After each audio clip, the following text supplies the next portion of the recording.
My heels dragged as my legs took shorter steps than usual, an unmistakable sign my feet weren't heading in a direction I wanted to go. The hems of my old frayed jeans dragged on the sidewalk, soaking up the gray slush, the final vestige of the snow dusting most of Maine had received earlier that Friday afternoon, dumping the majority of it right on top of Portland. The freezing, soggy fabric of my pants had turned into frozen fingers snatching at my ankles, and I cursed myself twice. Once for not believing the weatherman when he said snow would hit mid-October, and again because I'd donned comfy sneakers as a pathetic sign of protest. At almost 30 and an East Coast native, I really should have known better. While my heart protested, my brain made me quicken my pace toward Monroe Hospice. I tried hard not to imagine what Dad might look like today. If I did, I feared I'd turn around, scuttle home to my little apartment, which had become more of a refuge since his diagnosis. Never mind my pathetic and humble abode's dire need for odorless carpets, proper windows to keep out the draft, and paint that didn't come off the walls in banana peel strips. Despite its state, I longed to be at home, close the curtains, pull on 2 sweaters and hide for the weekend, trying to pretend Dad wasn't sick, wasn't dying, that this wouldn't be his last Thanksgiving, and he would make it to Christmas. 48 hours had passed since I'd visited. Even in such a short amount of time, I wasn't sure what condition I'd find him in.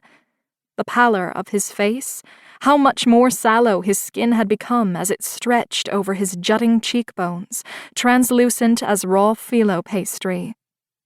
Pancreatic cancer. The inoperable, terminal kind, the doctor had said 8 weeks ago, although it felt as if multiple lifetimes had passed since our world had been turned upside down. I'd refused to believe it when Dad told me. Insisted they'd made a mistake, handed him somebody else's test results by accident. The thought of losing my father, the one person I cared for the most in the entire world, filled me with horror. At the rate of his decline, we'd be lucky if he made it another month. I'd barely slept since the diagnosis, the only advantage being I'd stayed ahead of schedule with the website designs for my clients, even though I caught myself staring into space far too often. Working so much couldn't prevent my mind from traveling the path marked life after Dad. It was bleak down there. Empty and cold. Lonely. A place filled with despair, anger, and hate. Somewhere nobody should be forced to go, yet a destination almost everyone ended up at some point. And in my case, before I'd done something, anything, to make him proud. I hoisted my bag over my shoulder, wishing for the umpteenth time I'd emptied it before setting off and had left my notepad cum sketchbook and camera at home. The latter was an older, large digital Nikon. It had belonged to my neighbor's deceased husband and had therefore been free, a big part of the appeal, but it now made the straps of my bag dig into my skin. "You're an idiot," I said, and shifted the weight. Even if Dad let me take his picture, I'd be incapable of focusing the lens on him without bursting into tears.